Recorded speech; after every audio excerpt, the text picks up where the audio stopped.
Shalom, Devosi Amsal 9, ayat 1-18. Demikian firman Tuhan. Undangan hikmat dan undangan kebodohan. Hikmat telah mendirikan rumahnya, menegakkan ketujuh tiangnya, memotong ternak sembelihannya, mencampur anggurnya, dan menyediakan hidangannya. Pelayan-pelayan perempuan telah disuruhnya berseru-seru di atas tempat-tempat yang tinggi di kota. Siapa yang tak berpengalaman, singgahlah kemari, dan kepada yang tidak berakal budi katanya, marilah, makanlah rotiku dan minumlah anggur yang telah kucampur. Buanglah kebodohan, maka kamu akan hidup, dan ikutilah jalan pengertian. Siapa mendidik seorang pencemooh, mendatangkan cemooh pada dirinya sendiri, dan siapa mengancam orang fasik mendapat cela. Janganlah mengecam seorang pencemooh supaya engkau jangan dibencinya. Kecamlah orang bijak, maka engkau akan dikasihinya. Berilah orang bijak nasihat, maka ia akan menjadi lebih bijak. Ajarilah orang benar, maka pengetahuannya akan bertambah. Permulaan hikmat adalah takut akan Tuhan, dan mengenal Yang Maha Kudus adalah pengertian. Karena oleh aku umurmu diperpanjang, dan tahun-tahun hidupmu ditambah. Jikalau engkau bijak, kebijakanmu itu bagimu sendiri. Jikalau engkau mencemooh, engkau sendirilah orang yang akan menanggungnya.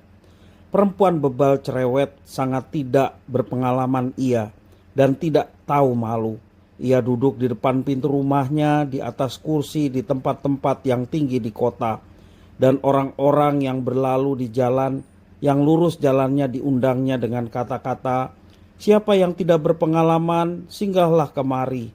Dan kepada orang yang tidak berakal budi katanya, air curian manis dan roti yang dimakan dengan sembunyi-sembunyi lezat rasanya. Tetapi orang itu tidak tahu bahwa di sana ada arwah-arwah, dan bahwa orang-orang yang diundangnya ada di dalam dunia orang mati. Demikian firman Tuhan. Bapak, Ibu, saudara-saudara yang dikasihi oleh Tuhan, dunia selalu berada dalam dua sisi yang saling kontras. Kebaikan kontras dengan kejahatan, kekayaan kontras dengan kemiskinan, kejujuran kontras dengan kebohongan, keadilan kontras dengan ketidakadilan, kebijakan kontras dengan kebodohan. Namun, di balik realitas itu, kita mempunyai kemampuan untuk memilih. Apakah kita akan memilih hikmat atau kebebalan? Kali ini Amsal menuliskan kontras antara hikmat dan kebebalan.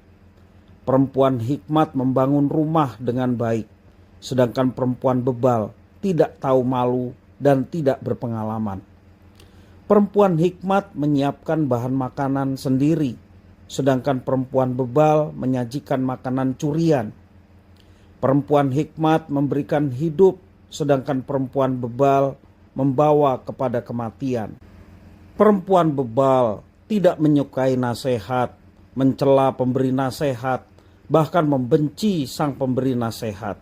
Sedangkan perempuan hikmat mencintai pemberi nasihat, berusaha menjadi lebih baik, pengetahuannya bertambah, dan umurnya diperpanjang. Hikmat Tuhan Allah menuntun kepada kebaikan, sedangkan kebodohan dunia menuntun kepada keburukan-keburukan. Artinya, kebenaran Allah dan dunia selalu bersifat bertentangan. Kebenaran dunia memusuhi kebenaran Allah. Demikian sebaliknya, kebenaran Allah adalah musuh bagi dunia. Bapak, Ibu, saudara-saudara yang dikasihi oleh Tuhan, sebagai anak Tuhan, kita meyakini bahwa kebenaran Allah berkuasa mengatasi kebenaran dunia. Kita harus meyakininya dengan sungguh-sungguh dan menerapkannya dalam kehidupan setiap hari. Kita dapat membuktikan mana yang lebih terverifikasi dalam kehidupan, kebenaran Allah atau kebenaran dunia. Sebagai agen-agen hikmat Allah, kita harus memberikan perspektif kepada dunia mengenai hikmat Allah dalam segala lapangan kehidupan, agar visi misi Tuhan Yesus yang tertulis dalam doa Bapa kami, datanglah kerajaan-Mu, jadilah kehendak-Mu di bumi seperti di sorga, itu dapat terjadi sekarang ini.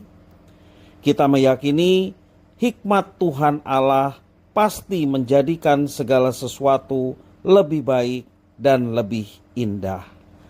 Tuhan Yesus memberkati.